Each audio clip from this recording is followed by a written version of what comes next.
a gente começa mais uma edição do programa Utilidade Pública. Muito obrigada pela audiência. A edição de hoje a gente vai gravar aqui, tá? No Espaço Shiva. A gente vai falar sobre tatuagem e sobre várias outras atividades que são desenvolvidas aqui no espaço, além, claro, das dicas de todas as semanas sobre alimentação, sobre saúde, sobre atividade física, enfim, tem muita coisa boa, não sai daí que essa edição tá só começando.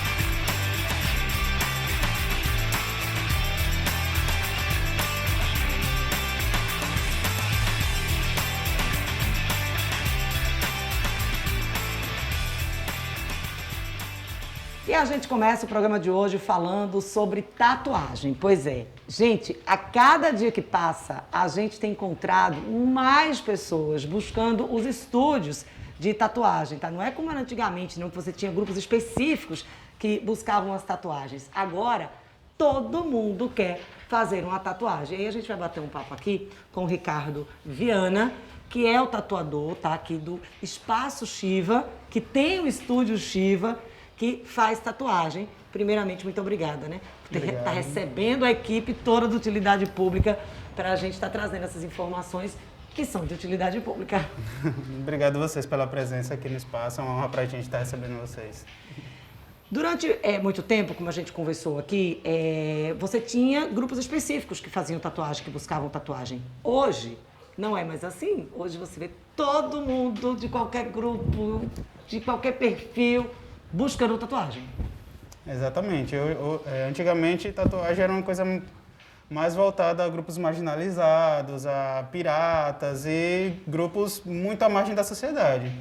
Hoje, com a mídia ajudando, com artistas se tatuando, hoje a gente vê desde adolescentes com a possibilidade de tatuar, até senhorinhas muito idosas fazendo tatuagem, se livrando dos próprios preconceitos e desenvolvendo também essa arte.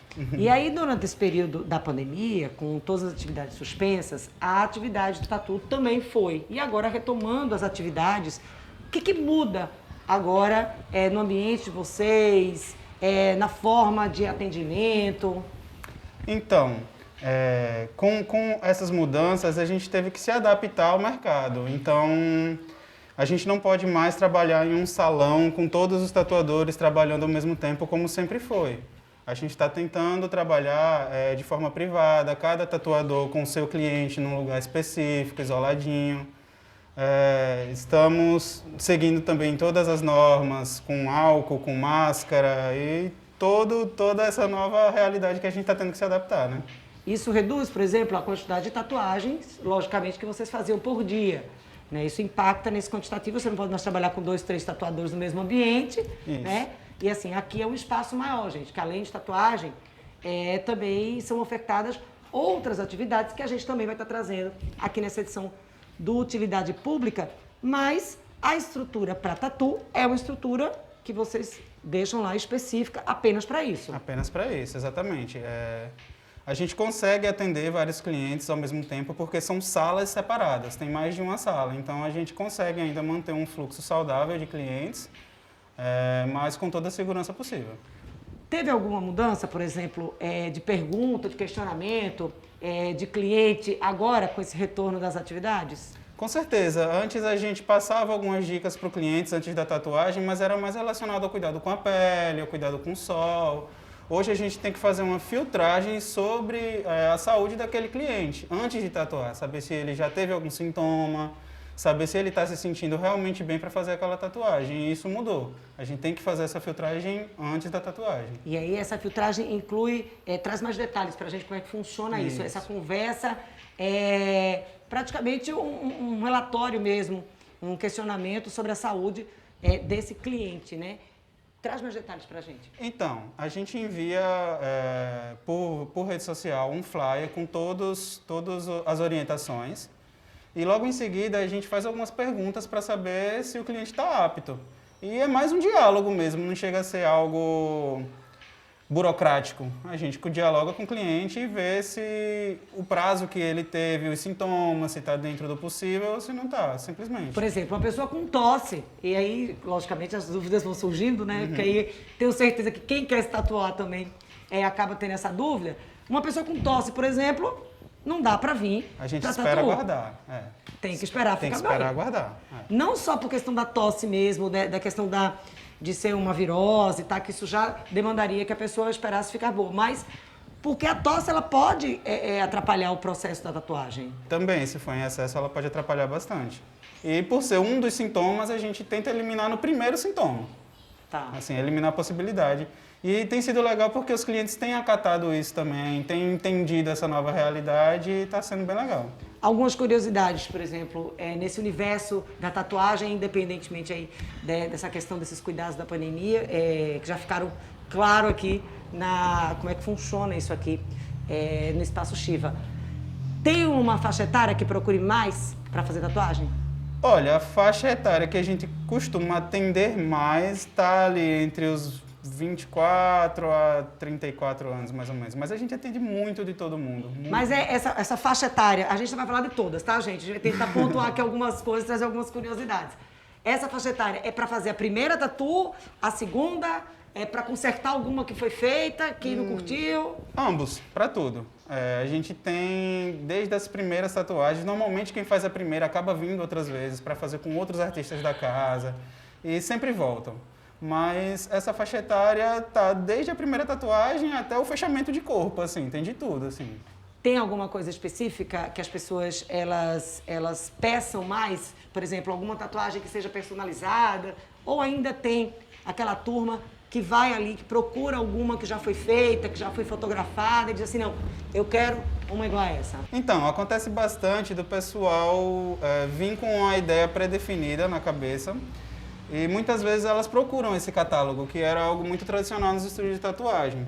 Mas a gente aqui no Shiva trabalha de uma forma diferente. A gente não tem catálogo para você olhar uma tatuagem antes. Você vai chegar, vai explicar a sua ideia e o artista vai tentar desenvolver uma arte específica dentro do seu conceito. A gente não vai ter um catálogo só de coraçãozinho, um catálogo só de asa, um catálogo de dragão.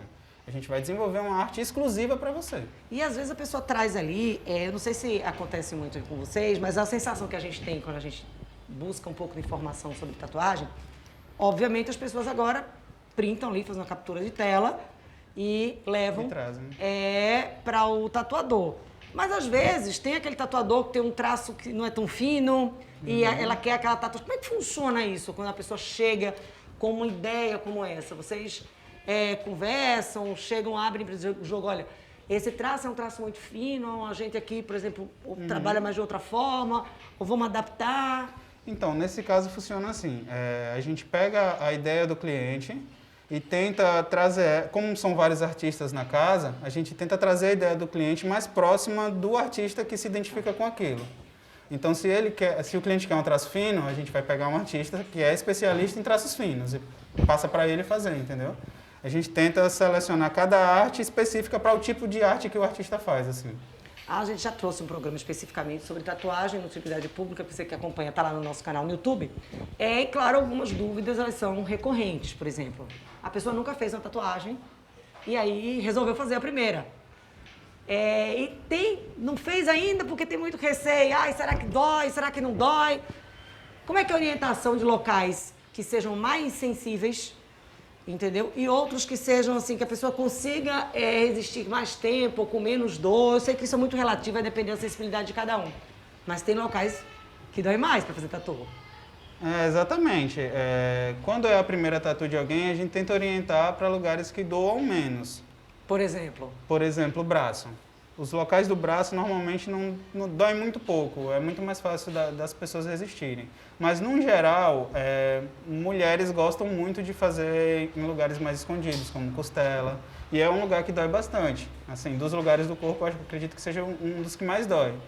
Só que, mesmo sabendo disso, muitas optam em fazer e tiram de letra, é muito tranquilo, assim. Mesmo sendo um lugar que dói um pouco mais, a galera faz tranquilamente, assim, não é nada insuportável. Quando a pessoa chega aqui pra fazer a primeira tatuagem, mas quer muito fazer uma tatuagem maior, mas aí de repente fica com receio. Tem isso dela começar com uma menor e ela voltar para ir ampliando?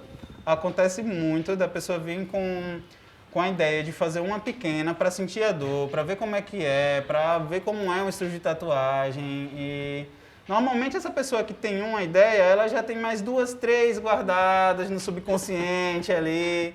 E quando ela faz essa primeira, que vê que não é isso tudo, aí ela se empolga de fazer as que estão faltando, digamos assim. Então é muito normal a pessoa vir fazer a primeira e, ou na sequência, ou uma semana, 2 semanas depois, ela voltar para fazer mais e continuar fazendo. É muito comum. E a pessoa, geralmente, elas procuram algo que tem a ver com algo que elas gostem de fazer como hobby, ou alguma coisa que tenha a ver ainda muito com alguma coisa mística?